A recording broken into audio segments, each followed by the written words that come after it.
This is the real one. This is my video about Caitlin Clark getting scammed.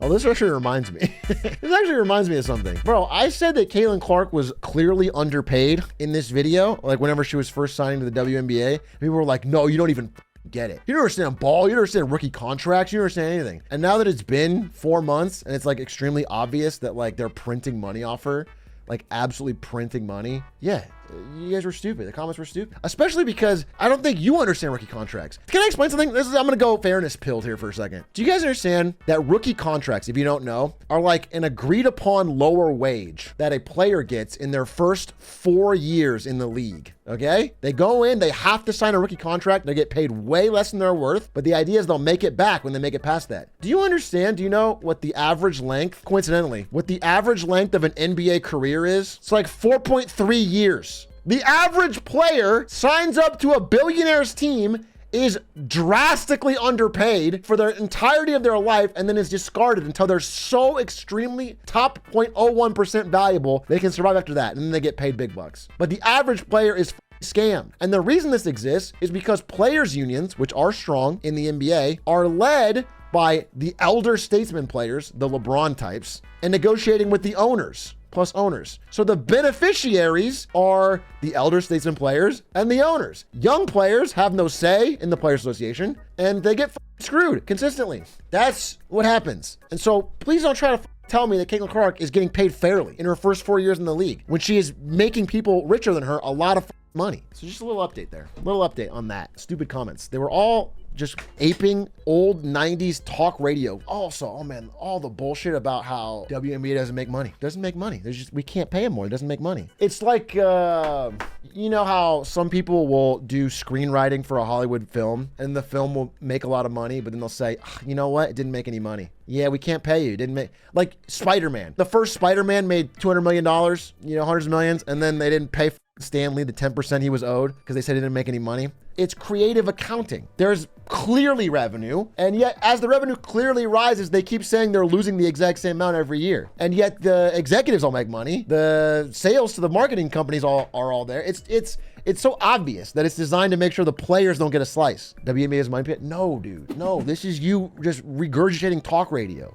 This is you not understanding at all. You like this idea, and so you repeat it, but it's not true. Like they could give the same percent of revenue that the NBA does. Even if it would be a smaller amount, they don't do that. Yeah, it's just stupid. It's people repeating shit they heard from misinformed sources. Look into it. You can making money. No. They did. You have only seen the number they release because it is a subsidiary. They release a number, but you can already tell their revenue has drastically increased. So they're pretending that their costs have also increased, but they only put the money into places anywhere but giving it to the players. This is all very easily verifiable. And in fact, there was a smaller women's basketball league when the WNBA first started. I forget the name of it, that paid the players far more, but the NBA used their leverage and their connections to agents and talents and managers and the biggest brands to box that one out and get it shut down. So it's just really funny to hear people repeat things that they don't have any idea about, but they say it so confidently. And clear, it's just very clear. It's so obvious that she's underpaid. Like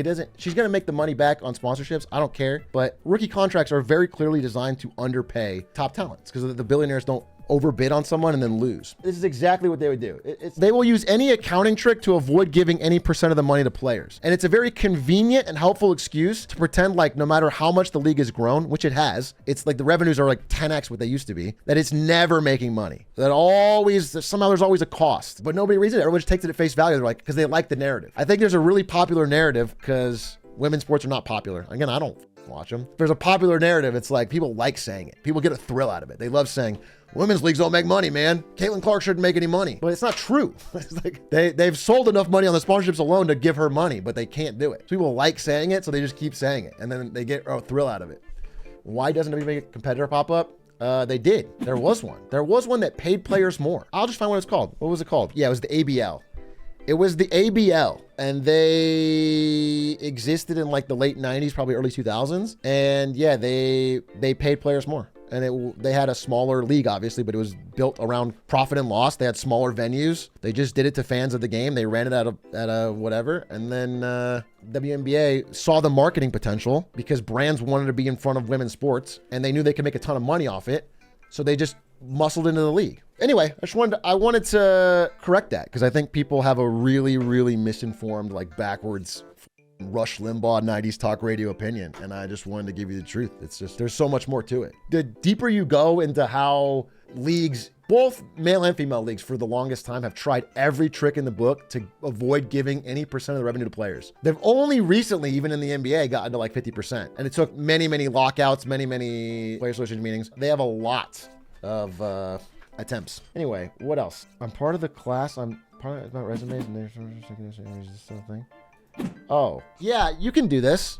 After you do an interview, if you felt like the interview went well, sending a follow-up email or something is not terrible. I don't think it's a massive swing either way, but yeah, it can help you stand out. What I want to tell you is that, like, I am becoming so, I don't know what pill. I don't know what color pill it is. Whatever color pill it is, I'm waking up to the fact that AI is so drastically changing the game of interviewing and applying that nobody is ready for, and it is fucking up everything. It truly is insane. Like, people are literally able to have it automatically customize their resume based on the job description and then one click apply. It's doing all the thing. People are doing it for everything. It's completely removing the ability. It was already stretched, but now it's removing any ability for recruiters to like sift through resumes and pick people. So we're like returning to an era where you have to, it was already this advantage, but now it's like you have to know somebody. Hey Shrek, I've seen people literally use AI.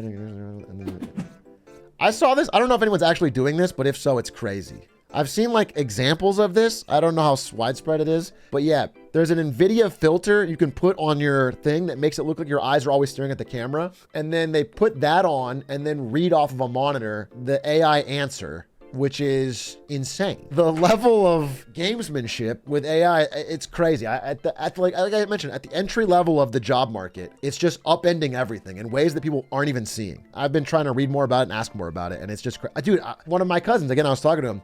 He is a developer. He's a front-end web dev, and he was applying for a job, and they asked him in the interview, do you use AI to code? Like, do you use AI to help you code? And he said no, thinking that like they were testing him. He like wanted to show that he could actually do it. And they were like, oh, we really want somebody who can use AI to do.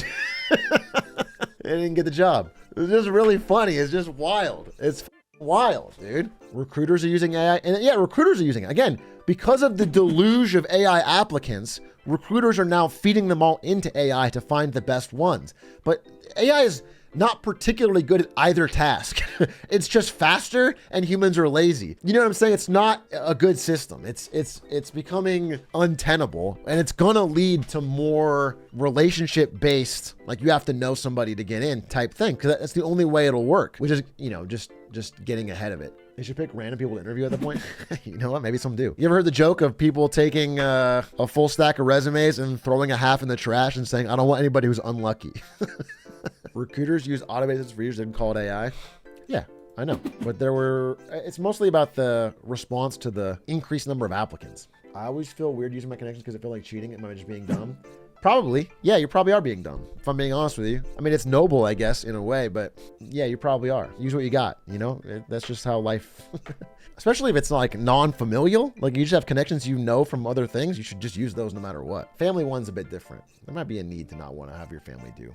It's all about 20% out scale and every single you know. I don't know what the exact ratio is, but I do know that almost every job that I've seen, people learn the job on the job. Your skills you come up with are important, don't get me wrong, but each job requires unique things that you have to learn how to do while you're there. So really a mindset to quickly adapt and learn is probably the most important skill of all, but nobody really tests for that.